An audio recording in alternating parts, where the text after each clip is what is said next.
Selamat berjumpa kembali. Saya akan membawakan renungan untuk minggu biasa ke-20 tahun A.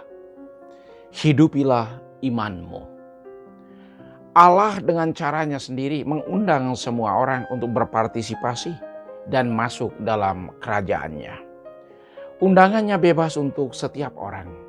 Hakikat undangan Allah yaitu untuk menikmati sukacita dan kedamaian sejati. Dalam satu atau lain konteks, kita pernah menjadi orang asing. Entah karena tempat, situasi, atau peristiwa tertentu. Dalam keterasingan itu kadang ada keraguan-raguan, kecemasan, bahkan ketakutan. Merasa terasing dengan tempat, itu hal yang wajar. Bersama dengan waktu, kita akan menjadi terbiasa dengannya. Keterasingan dengan situasi dan peristiwa bisa teratasi kalau kita sungguh menyadari akan situasi dan peristiwa yang terjadi. Ada juga orang yang terasing dengan dirinya sendiri. Hal ini disebabkan karena orang gagal untuk mengenal dirinya, mengenal jati dirinya secara benar. Ini tentu berbahaya. Dan orang akan menjadi lebih terasing lagi karena kesalahan, kejatuhan, keterpurukan, atau dosa. Apalagi kalau itu disebabkan oleh karena orang lain. Hukuman atas dosa terjadi langsung sesudah orang melakukannya. Hukuman itu tidak ditunda.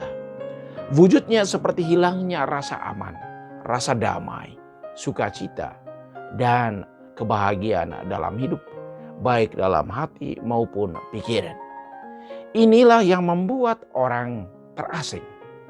Keterasingan ini bisa diatasi kalau orang rendah hati mengakui kesalahan, kejatuhan, keterpurukan, atau dosa yang telah terjadi.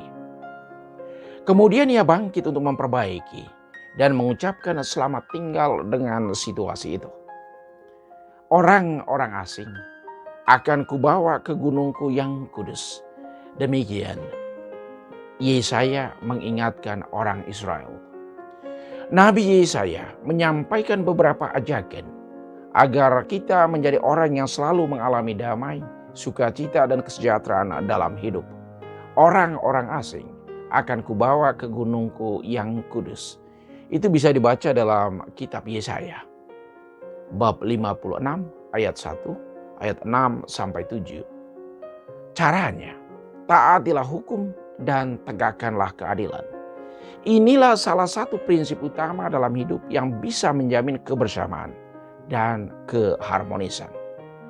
Ajakan untuk mentaati hukum dan menegakkan keadilan adalah panggilan untuk semua orang supaya bisa mewujudkan kerajaan Allah di dunia ini. Situasi di mana ada damai, sukacita, keadilan, keharmonisan, dan kesejahteraan.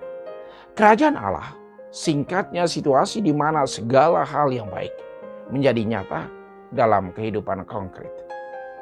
Orang yang mentaati hukum dan menegakkan keadilan akan pertama, dibawa Tuhan ke gunungnya yang kudus. Pertanyaan kita, kenapa dibawa ke gunung, bukan ke lembah atau dataran? Gunung adalah tempat yang tingginya melampaui yang lain. Dari atas gunung itu bisa kelihatan segala sesuatu yang ada di bawahnya atau yang terletak jauh darinya. Gunung menjadi tempat yang indah untuk menatap dan menikmati keindahan pemandangan alam. Menikmati keindahan panorama yang terbentang luas di hadapan kita. Dibawa ke atas gunung yang kudus mempunyai makna simbolik. Mereka yang mentaati dan menegakkan keadilan akan menikmati segala sesuatu yang indah dalam perjalanan hidup selanjutnya. Yang indah itu adalah berkat Tuhan. Berkat Tuhan membuat hidup orang senantiasa dipenuhi dengan damai dan sukacita. Kedua, mereka akan diberi sukacita di rumah doa atau di rumah Allah. Rumah doa adalah tempat yang penuh dengan kedamaian. Ia menjadi tempat untuk mengalami ketenangan dan kedekatan dengan Allah. Tempat Allah bersemayam akan disebut rumah doa. rumah kedamaian. Karena itu, tempat Allah bersemayam itu menjadi rumah doa untuk segala bangsa. Yesus memuji iman seorang ibu. Hai ibu, sungguh besar imanmu. Bisa dibaca dalam Injil Matius bab 15 ayat 21 sampai 28. Ada seorang perempuan Kanaan datang kepada Yesus dan berseru, "Kasihanilah aku ya Tuhan, anak Daud. Anakku perempuan kerasukan setan dan sangat menderita." Tetapi Yesus sama sekali tidak menjawab. Penggalan teks ini menjadi sangat menarik untuk kita karena merujuk kepada banyak pengalaman orang beriman sesudahnya. Sering orang berdoa, tetapi semacam doanya tidak dijawab Yesus. Sering orang memohon, tetapi permohonannya tidak dikabulkan Yesus. Satu langkah lebih jauh, Yesus mau tunjukkan kepada orang yang datang dan memohon kepadanya, yaitu ketulusan dan iman yang teguh. Ketulusan iman perempuan Kanaan tadi ditunjukkannya. Pertama, dengan terus berteriak memohon kepada Yesus untuk kesembuhan anaknya. Ia tidak berhenti memohon. Ia terus berdoa dengan ketulusan. Kedua, perempuan itu datang mendekat dan menyembah dia sambil berkata, "Tuhan, tolonglah aku." Hai ibu, sungguh besar imanmu. Terjadilah bagimu seperti yang kau kehendaki. Itu kata-kata Yesus untuk perempuan itu.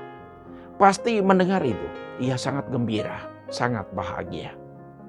Cerita perempuan dalam kisah ini mengingatkan kita bahwa pertama, dalam hidup setiap hari perlu ketulusan, keterbukaan, dan berbicara apa adanya kepada Tuhan. Karena ada orang yang suka berbicara mengada-ada. Ada orang yang sedang berbicara dengan kita, tetapi pandangannya ke tempat lain. Ada orang yang bersalaman dengan kita, tetapi tatapannya ke tempat lain. Ada orang yang berbicara dengan kita, tetapi dia lagi asik dengan urusannya sendiri. Harap kita bukan orang seperti di atas itu. Kebiasaan seperti ini kadang mempengaruhi cara kita berdoa. Doa adalah pantulan dari keseharian kita. Kedua, iman yang tulus. Ada orang yang paginya ke gereja, sorenya ke dukun. Siangnya menyembah Tuhan, malamnya menyembah dewa-dewi. Di depan orang banyak dengan suara lantang mengakui Tuhan. Tetapi di belakangnya mengingkari dan bahkan melawannya. Semoga diri kita bukan orang seperti yang dilukiskan di atas tadi. Mari kita hidupi iman yang kita miliki dengan ketulusan. Kasihanilah kami ya Tuhan, anak Daud. Mari kita terus menghidupi iman kita dengan ketulusan dan keikhlasan. Tuhan memberkati.